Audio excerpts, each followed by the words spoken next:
Genshin की journey के episode number 29 में आप सभी का बहुत बहुत स्वागत है। आज की इस वीडियो में हम लोग कवर करने वाले हैं दी बेड टाइम स्टोरी, एक ऐसा क्वेस्ट जहां पे हम लोग को हमारे डेन स्लिप भैया देखने को मिलते हैं। हम लोग इस क्वेस्ट के अंदर अपनी बहन लुमीन से मिलेंगे और हम लोग इसमें कारी बेयर से भी मिलेंगे, एक ऐसा इंसान जो कि पहले हिलीचर था लेकिन वापस इंसान बन गया। तो हाँ, वीडियो में काफी ज्यादा मजा आने वाला। चैनल पे नए तो सब्सक्राइब कर लो, वीडियो को लाइक कर लो। चलो हम लोग वीडियो को शुरू करते हैं। फिर फोर्टेन के आर्कन क्वेस्ट को कंप्लीट करने के बाद हम लोग सुमेरू में टहल रहे होते हैं। अपना ट्रैवलर काफी ज्यादा बेरोजगार हो जाता तो हम लोग चले जाते कैथरीन से कुछ काम लेने के लिए। कैथरीन भी हम लोग को देख के कहती, अरे वाह ट्रैवलर, तुम बहुत सही समय पे आए हो, मेरे पास तुम्हारे लिए एक काम है जो कि सिर्फ तुम ही कर सकते हो। सो अपना ट्रैवलर सोचता कि ऐसा क्या काम है कि जो मैं ही कर सकता हूँ, किसी और कौन वगैरह से लड़ना है क्या। कैथरीन कहती कि नहीं, ऐसा कुछ नहीं है, मेरे पास तुम्हारे लिए एक काम है जिसमें तुम्हें एक मिसिंग पर्सन को ढूंढना है। पायमोन कहती कि क्या इतने से सिंपल काम के लिए तुम लोग कह रही थी कि सिर्फ हम ही ये लोग कर सकते हैं। कैथरीन कहती ये कोई नॉर्मल काम नहीं, ये काम पहले भी काफी सारे लोग करने की कोशिश किए थे। इस इंसान को ढूंढने की उसने कोशिश की थी लेकिन कोई भी इंसान आज तक उस इंसान को नहीं ढूंढ पाया।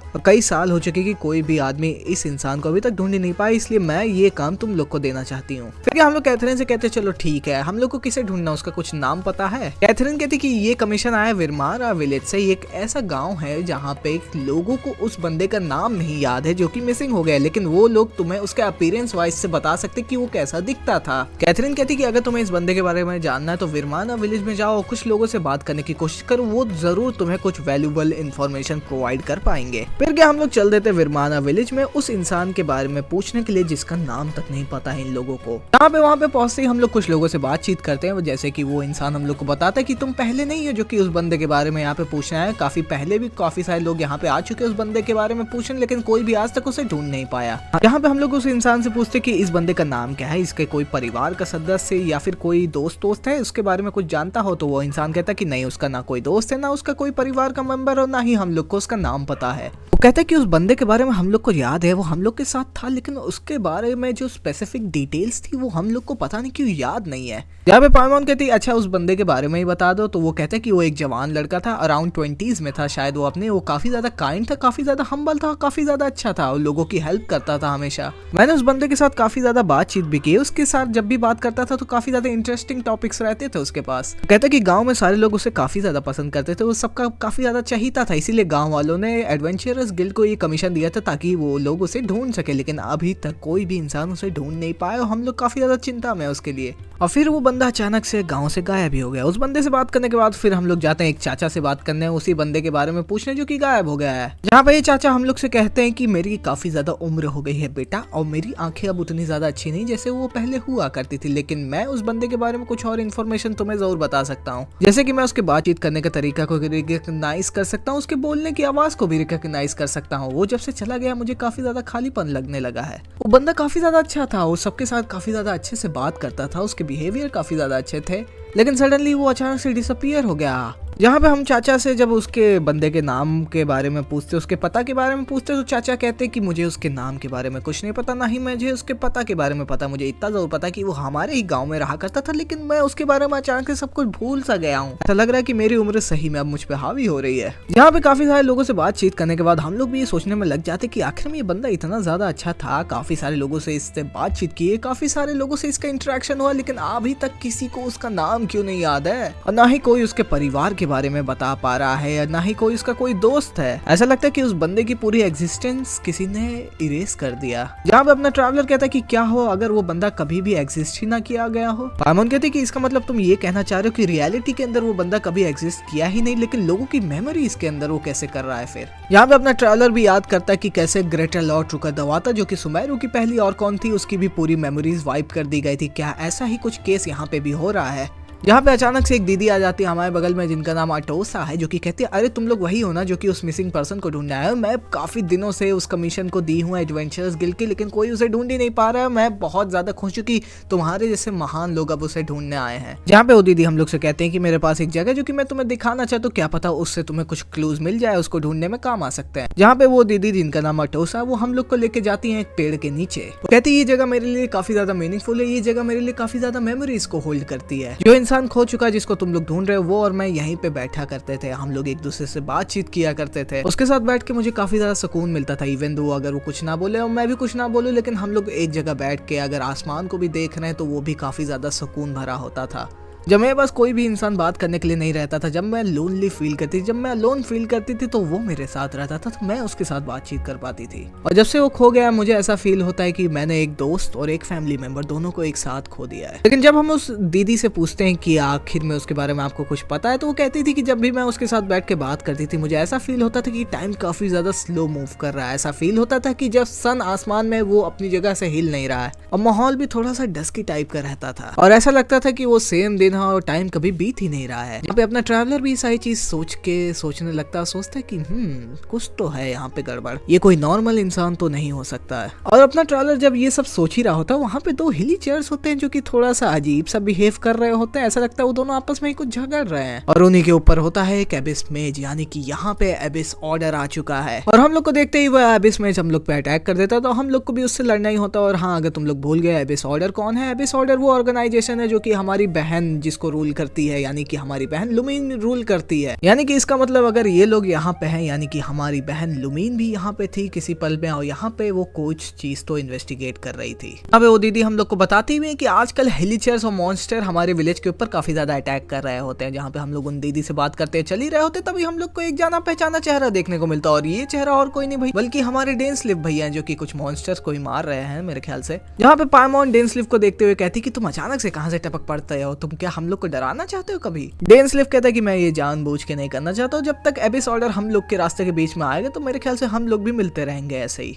पाइमॉन कहती है यानी कि इसका मतलब तुम यहाँ पे एबिस ऑर्डर को इन्वेस्टिगेट करने आए हो, है ना। डेन कहता अच्छा तो एक मिनट, तुम लोग यहाँ पे एबिस ऑर्डर को इन्वेस्टिगेट करने नहीं आए हो क्या। फिर हम लोग उसको अपनी गाथा बताते हैं कि कैसे हम लोग यहाँ पे एक मिसिंग पर्सन को ढूंढने आए जिसके बारे में हम लोग को कुछ खास ज्यादा पता नहीं है। डेन कहता है वो सब तो ठीक है, लेकिन तुम अब यहाँ पे हो तो तुम्हें भी ये चीज फील तो हो गई होगी कि इस जगह में कुछ तो गड़बड़ है। यहाँ पे एबिस ऑर्डर कुछ प्लान कर रहा है इस जगह को लेकर। जहाँ पे हम लोग डेन को अपनी सिचुएशन भी बताते कि कैसे हम लोग ऐसे इंसान को ढूंढ रहे हैं जो कि बस लोगों की मेमोरीज में है, लेकिन असल में ऐसा लगता नहीं कि वो कभी एग्जिस्ट किया है। वो बंदा भी कुछ हिसाब से कनेक्टेड हो सकता है एबिस या फिर एबिस ऑर्डर के साथ, क्योंकि रिसेंटली वर्माना विलेज के अंदर हिलीचल एक्टिविटी काफी ज्यादा बढ़ गई, मॉन्स्टर काफी ज्यादा फैल गए हैं, यानी कि एबिस ऑर्डर कुछ ना कुछ तो कांड यहाँ पे करने वाला है, कुछ बड़ा ही करेगा। यहाँ पे हम लोग डेन से पूछते हैं कि पिछली बार जब हम लोग मिले थे तो मैंने तुमसे एक क्वेश्चन पूछा था। जब मैं उस केव के अंदर गया था, वहाँ पे एक टाइप की मूर्ति थी जो कि खुद को एक सिनर कह रही थी, आखिर में वो कौन है। और हाँ भाई लोग, अगर तुम लोग भूल गए तो ये किस मूर्ति के बारे में बात कर रहा है ये, तो ये वाली वीडियो तुम मेरी देख सकते हो। यहाँ पे मैंने उस क्वेश्चन को बड़ा डिटेल में समझाया। डेन कहता है मेरे पास भी तुम्हारे लिए एक सवाल है, ट्रैवलर कभी तुम्हें लगता है कि तुम्हारी बहन ने तुम्ही को धोखा दे दिया है। अब अपना ट्रैवलर कहता है कि मुझे अभी भी भरोसा है वैसे उसमें। कहता है कि तुम्हारी आवाज से तो ऐसा लगता है कि तुम्हें अभी उतना भी ज्यादा भरोसा नहीं है उसमें, लेकिन चलो अब मैं तुम्हें उस सिनर के बारे में बता देता हूँ जिसके बारे में तुम मुझसे पूछ रहे थे। वो और उसके और जो सिनर्स थे उन्होंने मुझे और मेरे नेशन खानरिया को बहुत पहले ही धोखा दे दिया था, और उसका नाम है वेडाफॉलिया द विजनरी। ये चीज मैं कबूल तो नहीं करना चाहता हूँ, लेकिन हाँ वो मेरा ही बड़ा भाई है, और वो अकेला नहीं है। वहाँ पे 5 लोग हैं, द 5 सिनर्स ऑफ खानरिया, The Wise Raptitia, The Visionary, Vedafolia, Gold, Rhine-Daughter, The Foul, Sarchalogi and Witcher of Sunari, Reverie। और इन 5 को मिला के बनते The 5 Sinner of Khandria। चाहे जितना भी टाइम बीत जाए, चाहे मेरी मेमोरीज कितना ही भी खराब क्यों ना हो जाए, लेकिन मैं इन 5 के बारे में कभी भी नहीं भूल सकता हूँ, और एक दिन मैं अपना बदला इन लोगों से लेके रहूंगा। पाइमॉन कहती इनमें से कुछ नाम जाने पहचाने, जैसे राइन डॉटर ने एल्बिडो को बनाया और सर्टलोगी कर्क का मास्टर है। और अगर उस दिन जो केव के अंदर हम लोगों ने जो आवाज सुनी थी वो वेडाफॉलियर यानी कि डेन का बड़ा भाई है, और उसी ने इंस्पायर किया था क्लॉथर एल्बरिज को एबिस ऑर्डर बनाने के लिए, यानी कि सारी चीजें यहाँ पे कनेक्ट होती हैं आके। जहाँ पे अपना ट्रैवलर सोचता भी कि फाउंटेन के अंदर जो खंडहरों में हम लोगों ने इन्वेस्टिगेट की थी, जहाँ पे हम लोग को प्रोफेसी के स्लेट्स मिले थे, यानी कि वो हरकत भी वेडाफॉलियर ने ही की थी। डेन हम लोग को उन 5 लोगों के बारे में बताता है कि कैसे वो कितने ज्यादा महान थे, दे वर वेरी केपेबल, उनके ऊपर पूरा नेशन ऑफ खानरिया रिलाय करता था, वो काफी ज्यादा रिस्पेक्टेड थे, काफी ज्यादा पावरफुल थे, काफी ज्यादा प्रेस्टीज थे। They were one of the highest authority people in the nation of Khandria, और अपने फील्ड्स के अंदर वो लोग बेस्ट थे। हम 6 लोगों ने मिलकर प्लान किया था कि हम लोग विंस्टर किंग की जो डिजास्टर हम लोग के ऊपर आने वाला है उसको रोकेंगे, लेकिन हम 6 में से उन 5 का 5 सिनर्स का कुछ और ही प्लान था। उन लोगों को और भी ताकत चाहिए थी, वो ताकत के लिए भूखे थे। उन लोगों ने हाथ मिला लिया एबिस के साथ और फिर ऐसी पावर्स को गेन कर लिया जो कि पूरी दुनिया को डिस्ट्रॉय कर सकती है, और ऐसे बने वो लोग Sinners after gaining the power of the एबिस, और वो लोग एक ऐसे मुकाम पे पहुंच गए कि दुनिया को तबाह कर सकते हैं वो लोग।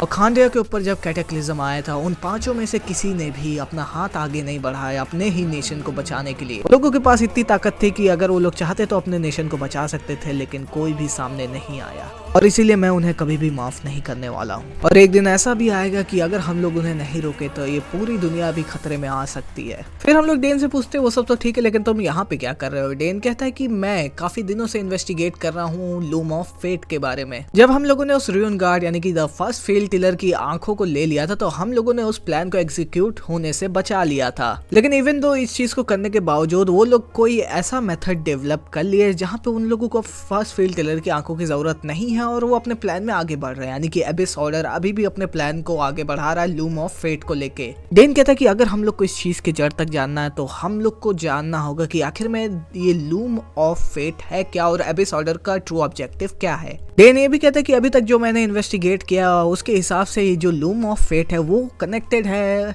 ले लाइंस के साथ। और हाँ भाई लोग, अगर तुम्हें नहीं पता कि ले लाइंस क्या होती है, ये एक तरह का नेटवर्क है एलिमेंटल एनर्जी और मेमोरीज का जो कि फ्लो करता है अर्मनसल ट्री के अंदर। ये ले लाइंस पूरे वर्ल्ड के अंदर फैली हुई हैं टेवैट का, और इसकी जो सारा डेटा और जो भी मेमोरीज ये स्टोर करता है वो डायरेक्टली जाके स्टोर होती है अर्मनसल ट्री के अंदर। तो हाँ, ये एक तरह से मेमोरीज को रिकॉर्ड करता है, जो भी टेवैट के वर्ल्ड के अंदर जो भी चीजें हो रही होती है उन्हें स्टोर करता है अर्मनसल ट्री के अंदर, जो कि ट्री हम लोगों ने देखा था सुमेरु का और कॉन्क्वेस्ट में। हाँ, ये चमकदार ट्री। डेन हम लोग से कहता है कि पिछली बार ट्रैवलर तुमने अपनी बहन की मेमोरीज देखी थी ना, मेरे ख्याल से ये सारी चीजें भी ले लाइंस की वजह से हुआ है क्योंकि उनसे कोई छेड़खानी कर रहा था। और रिसेंटली मेरी इन्वेस्टिगेशन से मुझे ये भी पता चला है कि ये जो एबिस ऑर्डर है वो आजकल ले लाइंस के आसपास कुछ ज्यादा ही घूम रहे हैं। ट्रैवलर कहता है ले लाइंस के अंदर अगर मेमोरीज फ्लो करती हैं, यानी कि इसका मतलब ये भी हो सकता है कि जिस इंसान को हम लोग ढूंढ रहे हैं वो भी बस लोगों की मेमोरीज के अंदर ही एग्जिस्ट करता है और असल दुनिया में कभी एग्जिस्ट किया ही नहीं। क्या ये ley lines, loom of fate, abyss order और जो इंसान खो चुका है जिसको हम लोग ढूंढ रहे हैं, क्या ये सारे लोग एक साथ कनेक्टेड हैं? फिर क्या अगला दिन आता है, हम लोग डेनस्लिफ के पास जाते हैं जहाँ पे हम लोगों ने वादा किया था कि डेनस्लिफ के साथ मिलकर हम लोग थोड़ी बहुत इन्वेस्टिगेशन करेंगे इस चीज को लेके। यहाँ पे हम लोग डेन के पास जब पहुंचते तो ऐसा लगता है वो कहीं पे खोया खोया सा था। फिर वह हम लोग से कहते हैं कि ये जो इंसान गायब हो चुका है, क्या उसके बारे में तुम मुझे कुछ बता सकते हो ट्रैवलर? फिर हम लोग उस बंदे के बारे में उसे बताते हैं तो डेन कहता है कि मेरे दिमाग में अचानक से कुछ मेमोरीज आ गई जो कि मैंने कभी एक्सपीरियंस ही नहीं की थी एक्चुअली में। वो भी ऐसा लगता है कि वो उसी की मेमोरीज है जिसको तुम लोग ढूंढ रहे थे, और ये कोई बुरा सपना नहीं है। मुझे लगता है ये कुछ मेमोरीज हैं जो कि मैंने एक्सपीरियंस की जैसे ही मैं सो के उठा, और मुझे लगता है कि ये तो बस मेरे ब्रेन के अंदर इंसर्ट की गई है। एक्चुअली मैं कभी इस पर्सन से कभी मिला ही नहीं हूँ। हम लोग उससे पूछते हैं कि आखिर में तुम्हें क्या याद आ रहा है डेन? तो वो कहता है कि मुझे ये याद आ रहा है कि मैंने फर्स्ट फील्ड टिलर यानी उस रुइन गार्ड की आंख उसको दे दी थी। पाइमन कहती कि क्या बक रहे हो डेनस्लिफ तुम? ऐसा तुमने कैसे कर दिया? ऐसा लगता है कि अब ये बंदा जरूर एबिस ऑर्डर के साथ जुड़ा हुआ है। डेन कहता है कि हाँ, ऐसा लगता है कि इस बंदे के पास एबिलिटी कि लोगों के दिमाग के अंदर वो मेमोरीज को इंसर्ट कर सकता है। यानी कि इसका मतलब ये भी है कि इस विलेज के अंदर जितने भी लोग हैं उनके ब्रेन के अंदर जो मेमोरीज है क्या वो सारी फेक मेमोरीज हैं, और इस बंदे ने जानबूझ के उनके ब्रेन में ये सारी मेमोरीज डाली। लेकिन ये सारी चीज करके उसमें इसका क्या फायदा होगा? डेन कहता है कि चलो हम लोग देखने चलते हैं कि जो फर्स्ट फील्ड टिलर की जो आंख थी जो कि मैं छुपा के रखा था वो एक्चुअली में वहां पे है भी कि नहीं। फिर क्या, जहाँ पे हम लोग डेन के साथ चल देते उस जगह पे जहाँ पे उसने फर्स्ट फील्ड टिलर की आंखों को छुपाया था ताकि एबिस ऑर्डर वाले उसको ना ले सके। लेकिन जैसे ही हम लोग वहाँ पे पहुंचते हैं हम लोग एक टाइप के डोमेन के अंदर पहुंच जाते हैं जहाँ पे काफी सारे मॉन्स्टर्स वगैरह होते हैं, काफी सारे मैकेनिज्म होते हैं जहाँ पे हम लोग हर चीज को पार करते हुए आगे चलते हुए मॉन्स्टर्स को मारते हैं, मैकेनिज्म्स को सॉल्व करते हैं। और जैसे ही हम लोग आगे बढ़ ही रहे होते डेन कहता है कि अपने गार्ड पे हो जाओ, मुझे लगता है कि एबिस ऑर्डर यहाँ पे आ चुका है। तभी हम लोग के सामने एक एबिस हराल्ट आ जाता है, जहाँ पे अगर तुम लोग भूल गए तो हाँ मैं तुम्हें याद दिला दूँ, एबिस हराल्ट एक्चुअली में एबिस ऑर्डर को बिलोंग करता है। ये एक टाइप का मास्टर या फिर चीफ है जो कि लुमिन हमारी बहन के अंडर में काम करता है। जहाँ पे हम लोग इन भैया से लड़ते हैं, इनको कुछ देर में हरा देते हैं। डेन कहता है कि हाँ, जैसे कि मैंने सोचा था, ये फॉल्स मेमोरी मेरे दिमाग में इसलिए डाली गई थी ताकि मैं फील्ड टिलर के पास आऊं और एबिस ऑर्डर हम लोग को फॉलो कर सके और ताकि वो फर्स्ट फील्ड टिलर यानी उस रुइन गार्ड की आंखें ले सके। एंड सडनली तभी डेन के सर में अचानक से काफी ज्यादा तगड़ा दर्द होता है। डेन कहता है कि मुझे फील हो रहा है कि ले लाइंस के साथ कुछ तो गड़बड़ है, एबिस वाले कुछ तो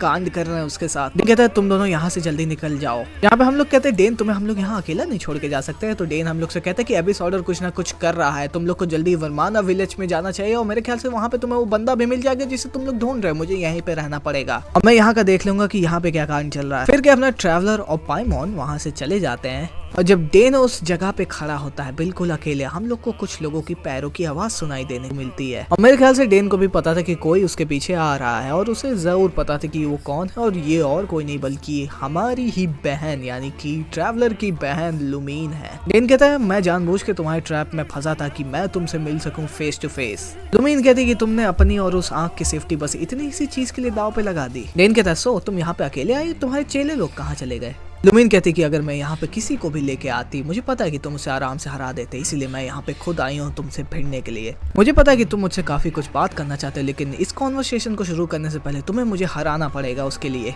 और यहीं पे हम लोग का सीन शिफ्ट हो जाता है ट्रैवलर के ऊपर, जहाँ पे हम लोग देख सकते हैं कि अपना ट्रैवलर होता है वहाँ पे वो कुछ हिलीचर्स को देख रहा होता है जो कि काफी ज्यादा शांत बैठे होते हैं। ट्रैवलर कहता है रुको एक मिनट, मुझे कुछ सुनाई पड़ रहा है। In the new world, they bade farewell to the shrouded sun. At last, they no longer needed to dwell on their suffering, or try to differentiate between various thoughts of blasphemy. Such was the price they paid, and thus their souls became cleansed and pure. पाइमोन कहती है वो आवाज तुमने भी सुनी ना traveller, वो कितनी ज्यादा जेंटल और कितनी ज्यादा प्योर थी। क्या वो आवाज इन हिलीचर्स से आ रही थी? जहाँ पे हम लोग डिफरेंट हिलीचर्स के पास जाते हैं, उन्हें देखते हैं कि वो काफी ज्यादा वियर्ड हरकत कर रहे हैं, ऐसी हरकत कर रहे हैं जो कि आमतौर पे ये हिलीचर्स यानी कि ये मॉन्स्टर्स कभी करते ही नहीं थे। और जब भी हम लोग इन हिलीचर्स के पास जा रहे थे, हम लोग को वो अलग सी आवाज सुनाई दे रही थी। ऐसा लग रहा था कि वो इंसान हम लोग को कोई कहानी या फिर कोई पोयम पढ़ के सुनाने की कोशिश कर रहा था। जहाँ पे हम लोग विरमाना विलेज पे वापस पहुंचते हैं, हम लोग उन्हीं चाचा के पास जाते हैं जिनसे हम लोग पूछते हैं कि वो जो इंसान खो गया है, जो मिसिंग पर्सन है, उसके बारे में आपको कुछ पता चला कि नहीं चाचा? जहाँ पे वो चाचा हम लोग से कहते हैं कि कोई इंसान खो गया है? कौन खो गया है? मुझे तो कोई इंसान नहीं पता जो कि खो गया है। यहाँ पे ऐसा लगता है कि चाचा को उस लड़के के बारे में कुछ याद ही नहीं है अभी, और हमको लगता है कि चाचा काफी ज्यादा बुढ़ा गए इसलिए उन्हें याद नहीं। तो हम लोग दूसरे लोगों से पूछने चले जाते हैं उस मिसिंग पर्सन के बारे में। लेकिन जब हम लोग दूसरे लोगों से भी बात करते हैं तो ऐसा लगता है कि उन लोग को भी याद नहीं है। ऐसा लगता है कि वो जो मिसिंग पर्सन के बारे में इन लोगों ने कमीशन दिया था, वो एक्चुअली में ये लोग उसके बारे में भूल ही गए हैं। ऐसा लगता है जो मेमोरीज इनके ब्रेन के अंदर इम्प्लांट की गई थी उसको किसी ने वाइप कर दिया है। जहाँ पे हम लोग वहाँ पे खड़े होते हैं और देख रहे होते हैं आसमान की ओर, पाइमोन कहती है कि टाइम नहीं बीत रहा है, ऐसा लग रहा है कि हम लोग एक जगह पे स्टक हो चुके हैं, यानी कि ऐसा लग रहा है कि हम लोग किसी की मेमोरीज के अंदर हैं इस समय। और ये चीज तुम्हारे साथ पहले भी हो चुका है ट्रैवलर, जब तुमने अपनी बहन यानी लुमीन की मेमोरीज देखी थी। सो अगर टाइम रुक चुका है और चीजें स्लो मूव कर रही, यानी कि अभी हमारे पास बेस्ट मौका उस इंसान को ढूंढने के लिए जिसकी ये मेमोरीज हैं। फिर क्या हम लोग चल देते उस लोकेशन की जगह जहाँ पे अटोशा यानी उन दीदी ने हम लोग को बताया था कि कैसे उस मिसिंग पर्सन के साथ वो हमेशा उस पेड़ के नीचे बैठती थी और काफी ज्यादा अच्छा फन टाइम बिताती थी। और जैसे ही हम लोग वहाँ पे पहुंचते हम लोग देख सकते हैं कि कैसे अटोशा किसी से बात कर रही होती है। और इस इंसान के अगर तुम कपड़े देखोगे और इसकी आंखें देखोगे तो तुम्हें ये चीज तो समझ में आ जाएगा कि ये इंसान सुमेरु को बिलोंग करता है नहीं, ये बल्कि बिलोंग करता है खानरिया को, क्योंकि इसके पास वो स्टार जैसी खानरियन आइज और इसके जो कपड़े हैं वो भी काफी ज्यादा खानरिया के लोगों से मैच करता है। और खानरिया को डिस्ट्रॉय है 500 साल हो चुका है, ये बंदा अभी तक यहाँ पे कैसे है ये देखने की बात है। यहाँ पे ट्रैवलर उस बंदे को देखता है, सोचता है कि हम लोग इससे पहली बार मिल रहे हैं लेकिन इसका चेहरा इतना ज्यादा जाना पहचाना क्यों लग रहा है। यहाँ पे वो बंदा हम लोग के पास आता है, वो कहता है कि तुमसे मिलकर मुझे काफी ज्यादा अच्छा लगा ट्रैवलर, मेरे ख्याल से ये पहली बार है जब हम लोग एक दूसरे के आमने सामने मिल रहे हैं। और तुम कौन हो? जब हम लोग उसके हाथों पे देखते तो उसके हाथों पे वो स्कार्फ होता है, ये वही स्कार्फ है जो कि क्लॉटार एल्बरिच जो कि खानरियन था उसने अपने बेटे के हाथ में बांधा था, जो कि एक हिलीचर बन गया था। यानी कि ये और कोई नहीं बल्कि क्लॉटार एल्बरिच का बेटा है, यानी कि कारी बेर है जो कि हिलीचल था, और ये है उसका ह्यूमन फॉर्म।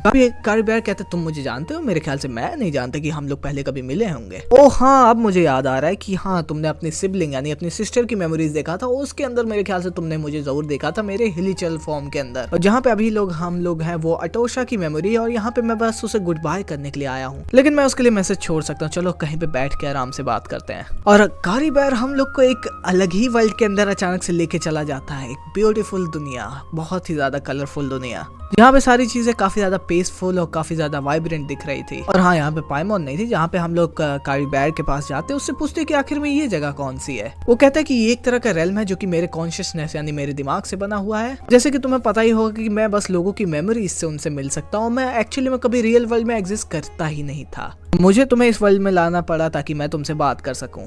और हाँ, चिंता ना करो, मैं हमेशा तुमसे बात करना चाहता था। मेरे ख्याल से फाइनली वो पल आ चुका है, जहाँ पे अपना ट्रैवलर भी सोचता है कि ये सही मौका होगा मैं इससे ज्यादा से ज्यादा इन्फॉर्मेशन जान सकूं। जहाँ पे हम लोग उससे पूछते हैं कि आखिर में लूम ऑफ फेट है क्या। जहाँ पे वो कहता है कि एक्सट्रीम सॉरो और दर्द और होप जो कि काफ़ी ज़्यादा तुम्हारे खून में बह रही हैं, तुम्हारी वेन्स के अंदर बह रही है, एक तरह की एबेसल डिग्री की पावर जो कि तुम कॉम्प्रिहेंशन नहीं कर सकते। मेरे पापा से मुझसे कहा था कि जब मैं वो सारे एलिमेंट्स को पा लूंगा तो मैं खुद बन जाऊंगा लूम ऑफ फेट, लेकिन उनके कई कोशिशों के बाद भी मैं कभी लूम ऑफ फेट ढंग से बनी नहीं पाया। मैं बस एक तरह से उनका कॉन्स्ट्रक्शन था। लेकिन सच तो ये कि मैंने मोशन करने से पहले ही मैं मर चुका था, और अभी जो इंसान तुम्हारे सामने खड़ा है वो बस उस इंसान का एक तरह से रेमिनेंस यानी कॉन्शियसनेस है, यानी कि उसका दिमाग है जो कि बस लूम ऑफ फेट के अंदर एग्जिस्ट करता है। यानी कि इसका मतलब ये है कि कारी बैर बहुत पहले ही मर चुका है। अभी जहाँ पे हम लोग उसे देख सकते हैं वो बस उसकी कॉन्शियसनेस है, यानी उसके बस ब्रेन से हम लोग बात कर रहे हैं, या फिर तुम इसे एक तरह का सोल भी कह सकते हो। यहाँ पे कारी बैर कहता है कि तुम्हारे क्वेश्चन का अब मैं जवाब देता हूँ। लूम ऑफ फेट एक डिवाइस है जो कि वीविंग कर सकता है ले लाइंस को। ट्रैवलर कहता है वीविंग ले लाइंस, क्या मतलब है इसका? ये थोड़ा सा कॉम्प्लेक्स हो सकता है तुम्हें एक्सप्लेन करने में, लेकिन हाँ, हम लोग इसको यूज करके हम लोग लोगों के दिमाग के अंदर मेमोरीज को इम्प्लांट कर सकते हैं और हटा भी सकते हैं। लेकिन ये क्या कहते हैं, लूम ऑफ फेट ताकतवर होता ही जाता और फिर एक पल पे ये इतना ज्यादा ताकतवर हो जाता है कि ये रियल लाइंस को भी अपने साथ मिला सकता है, उनको वीप कर सकता है। और जब लूम ऑफ फेट कंप्लीट हो जाता है वो ले लाइंस की पावर्स को गेन कर लेता है, और फिर हम लोग इसकी मदद से लोगों की मेमोरीज के साथ छेड़खानी कर सकते हैं। लेकिन ये एक तरह से ऐसा हथियार भी है जो कि पूरी दुनिया को भी बदल सकता है। ट्रैवलर कहता है यानी कि इसी की मदद से तुम लोगों के ब्रेन के अंदर मेमोरीज को इम्प्लांट कर रहे थे। यहाँ पे कारी बैर कहता है कि हाँ, मेरे पास एबिलिटी है, मैं इस लूम ऑफ फेट को कंट्रोल कर सकता हूँ, थोड़ा सा ही क्यों ना हो। जहाँ पे हम लोग कारी बैर से पूछते भी कि आखिर में ये जो विरमाना विलेज के लोगों थे उनके ब्रेन्स के अंदर ये सारी मेमोरीज क्यों इम्प्लांट की थी अपने बारे में। यहाँ पे कारी बैर कहता है कि हाँ, मैंने गलत किया था, उन मेमोरीज को इम्प्लांट करके उन लोगों के ब्रेन में, मुझे माफ करना, मैंने काफी ज्यादा ट्रबल केओस कर दिया था। मैं बस ये फील करना चाहता था कि मैं भी इस दुनिया के अंदर कभी एग्जिस्ट किया करता था, मैं भी एक नॉर्मल लाइफ जीना चाहता था, मैं भी लोगों के साथ घुल मिल के जीना चाहता था, just like a family, just like being alive. मैं बस ये फील करना चाहता था कि जिंदा होना क्या फील होता है। काश मेरे पास भी लाइफ के अंदर एक और चांस होता था जिसको मैं पूरे फुलफिल पे जीता। कारी बैर कहता है कि हाँ, तुम्हें ऐसा फील हो रहा होगा कि मैंने काफी ज्यादा मीनिंगलेस काम किया, लेकिन मेरे लिए ये सब कुछ था। मैं बस जानना चाहता था कि मैं कैसा इंसान बनता अगर मैं रियल वर्ल्ड में एग्जिस्ट करता, लोग मेरे बारे में क्या सोचते। मैं बस उन सारे लोगों के साथ एक आम जिंदगी जीना चाहता था, एक पीसफुल लाइफ जहाँ पे कोई भी डिस्ट्रक्शन नहीं, जहाँ पे कोई भी कर्ज नहीं, बस एक जिंदगी जहाँ पे मैं आराम से जी सकता हूँ एक विलेज के अंदर। मैं बस थोड़ा सा लालची हो गया था और इसीलिए ये सारी मेमोरीज क्रिएट हो गई उन सारे लोगों के ब्रेन के अंदर। मुझे माफ करना, मैंने जो सारी चीजें की, वैसे भी मेरी जिंदगी तो काफी पहले ही खत्म हो चुकी थी। जब मैं 8 साल का था तभी मेरे बॉडी ने दम तोड़ दिया था। मेरे पापा ने मेरी पूरी कोशिश की थी कि वो मुझे कैसे तो भी ठीक कर सके, लेकिन वो नहीं कर पाए थे। इसीलिए मैं अब इस वर्जन में एग्जिस्ट करता हूँ। मैं बस देखना चाहता था कि जब मैं बड़ा होऊंगा तो मैं कैसा दिखूंगा। इवन दो मैं बस एक कॉन्शियसनेस हूँ, लेकिन मैं कम से कम ये चीज तो फील कर पाया कि आखिर में जीना क्या होता, और मैं खुद को बड़ा होते हुए भी देख पाया। यहाँ पे हम लोग कारी बैर से कहते भी कि कैसे गाँव वाले इसको काफी ज्यादा ढूंढने की कोशिश कर रहे थे। कारी बैर कहता है कि हाँ, मुझे पता है, सब लोग मेरी काफी ज्यादा परवाह कर सकते हैं, लेकिन मैं अब यहाँ पे कुछ नहीं कर सकता। अगर मैं असल दुनिया में एग्जिस्ट करता तो मैं उनके पास तुरंत चला जाता, लेकिन वो मेरे लिए पॉसिबल ही नहीं है। यहाँ पे हम लोग उससे कहते हैं कि हाँ, लोग तुम्हें काफी ज्यादा पसंद करते थे, वो लोग तुम्हारी काफी ज्यादा केयर करते थे, लेकिन अब मुझे यहाँ पे जाना पड़ेगा क्योंकि डेनस्लिव को मेरी जरूरत होती है। जहाँ पे कारी बैर कहते हैं कैप्टन डेनस्लिव, यानी कि टॉयलेट स्वाइप के बारे में तुम बात कर रहे हो ना, तुम्हें उससे मिलने की कोई जरूरत नहीं है, चीजें पहले से ही सेटल हो चुकी हैं इन द एंड। यहाँ पे अपना ट्रैवलर कहता है कि सेटल हो चुकी है, क्या मतलब है तुम्हारा? जैसे तुम देख सकते हो कि मैं तुम्हारे सामने खड़ा हूँ, मैं तुमसे यहाँ पे बात कर रहा हूँ, वो भी तुम्हारा अपनी कॉन्शियसनेस के अंदर, यानी कि इसका मतलब यह है कि लूम ऑफ फेट अभी एक्चुअली में कंप्लीट हो चुका है। और यहाँ पे अपना ट्रैवलर काफी ज्यादा शॉक हो जाता है। वो कहता है क्या? अगर लूम ऑफ फेट कंप्लीट हो चुका है, यानी कि जो फर्स्ट फील्ड टेलर की आंखें थे वो भी एबिस के हाथों लग गई, और क्या इसका मतलब ये है कि डेनस्लिव को कुछ हो चुका है? यहाँ पे कारी बैर हमसे कहता है कि तुम्हें चिंता करने की कोई बात नहीं, डेनस्लिव बहुत सही है। द ओनली रीजन वो फील्ड टेलर की आंखों को इसलिए खो दिया है क्योंकि मैं वो था जिसने वो सारी चीजें लुमीन को पहले से बता दी थी कि वो डेनस्लिव क्या प्लान कर रहा था। डेनस्लिव के पास वो फर्स्ट फील्ड टेलर की जो आंख थी वो उसके बॉडी के अंदर थी पहले से, और उसका प्लान ये था कि वो अबिस ऑर्डर को एक फॉल्स लोकेशन के अंदर ले जाए ताकि वो प्रिंसेस यानी हमारी प्रिंसेस लुमीन से फेस टू फेस बात कर सके। यहाँ पे कारी बैर हम लोग को ये भी समझाता कि कैसे उसने डेनस्लिव के दिमाग के अंदर ये मेमोरी डाल दी थी कि फर्स्ट फील्ड टेलर की जो आंख थी उसने ट्रैवलर को दे दी थी, लेकिन असल में ऐसी चीज कभी हुई ही नहीं थी। यहाँ पे कारी बैर ये भी कहता है कि ट्रैवलर मुझे माफ करना, लेकिन लूम ऑफ फेट को कंप्लीट होना काफी ज्यादा जरूरी था। उसके लिए हम लोग को फर्स्ट फील्ड टिलर यानी कि उस रियून गार्ड की आंख काफी ज्यादा नेसेसरी थी। यहाँ पे अपना ट्रैवलर कहता है कि चलो लूम ऑफ फेट अब कंप्लीट हो ही गया, तो क्या प्लान है तुम लोगों का अब। यहाँ पे कारीबेर कहता है कि मैं तुमसे सही में बताऊं तो मैं तुमसे कुछ नहीं छुपाना चाहता, लेकिन मुझे सही में नहीं पता कि आखिर में प्रिंसेस यानी लुमीन क्या करना चाह रही है। मेरा काम था लूम ऑफ फेट को कंप्लीट करना और मेरा गोल यहाँ पे हो चुका है। जहाँ पे कारीबेर हम लोग को ये भी कहता है कि तुम मेरे पापा क्लॉथार एल्बरिज को जानते ही होगे कि कैसे उन लोगों ने पूरी कोशिश की थी मेरे ऊपर जो कर्ज लगा था उसको हटाने की, लेकिन उससे ज़्यादा मुझे और भी ज़्यादा दर्द हो रहा था, मुझे एक मेंटल ट्रॉमा हो रहा था और मेरा गोल सिंपल था कि मैं लूम ऑफ फेट को यूज़ करूँ और उसे कंप्लीट करूँ एंड देन उसकी मदद से मैं मेमोरीज क्रिएट करूँ जब वो एकदम स्ट्रॉन्गेस्ट हो, और फिर मैं उन अच्छी मेमोरीज को क्रिएट करने के बाद उन हिलिचर्स के माइंड के अंदर डाल सकूं जो कि सफ़र कर रहे हैं 500 सालों से।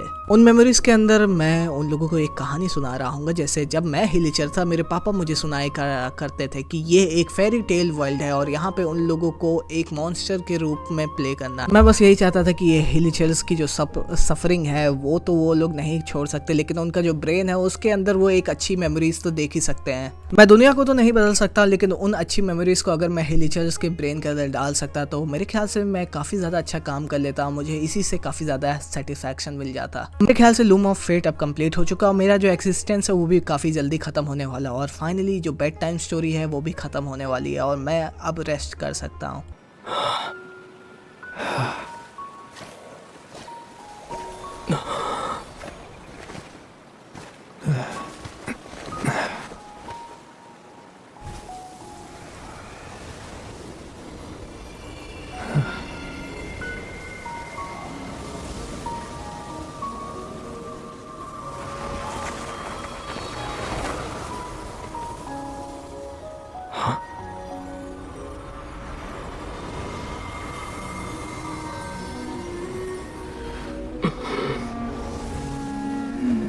Looks like I was too late to see Caribert one last time.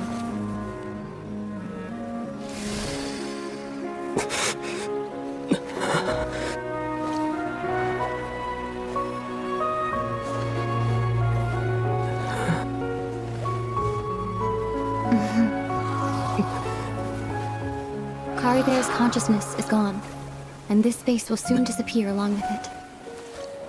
Neither of us belongs here. That's why we're not tangible. Were that not the case, I'd love to hug you too. Yup, हम लोग को हमारी बहन लुमीन यहाँ पे देखने को मिलती है जो कि कहती है चलो कुछ बात करते हैं, क्यों नहीं। लुमीन ये भी कहती है कि हम लोग यहाँ पे इसलिए एक दूसरे को नहीं छू सकते क्योंकि ये कारीबेर की कॉन्शियसनेस है और ये रियल वर्ल्ड नहीं है। और वैसे भी हम लोग आपस में बहुत कम ही बात की हैं तब से, है ना। इससे पहले जो बैटल मैंने लड़ी वो काफी ज्यादा टफ थी, मेरा मतलब डेन से जब मैं लड़ रही थी मैंने नहीं सोचा था कि इतना सब कुछ होने के बाद भी वो मुझसे लड़ने से कतराएगा इतना ज्यादा।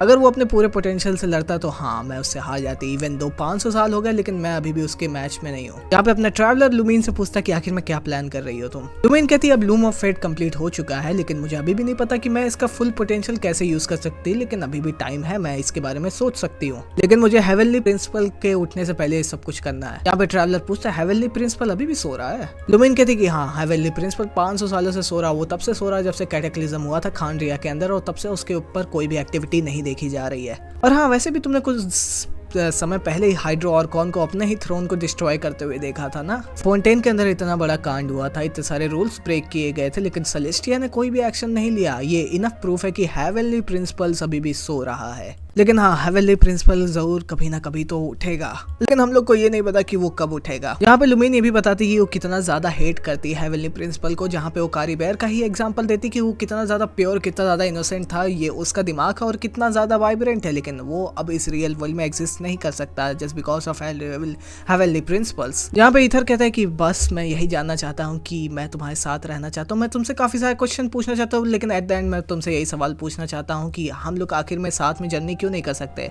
Ether?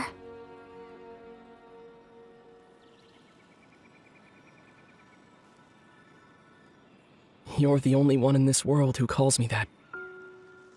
There's so much I wanted to ask you, but for some reason, I'm not interested in asking those questions right now. There's just one thing I have to ask.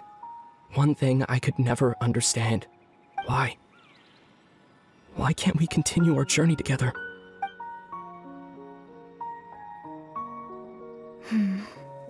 Lumen कहती कि मेरी journey के and में मैं एक ऐसी जगह पे पहुंची थी जिसका नाम था सी ऑफ फ्लावर। क्या तुम्हें वो चीज़ अभी भी याद है जब हम लोग ट्रैवल किया करते थे वर्ल्ड को एक साथ मिलके?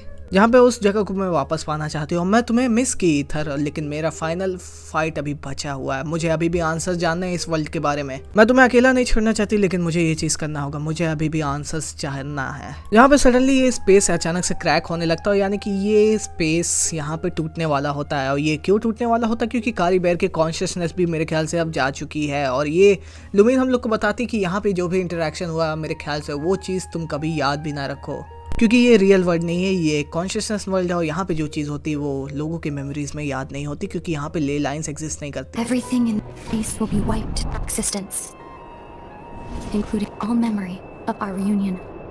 You're only telling me this now?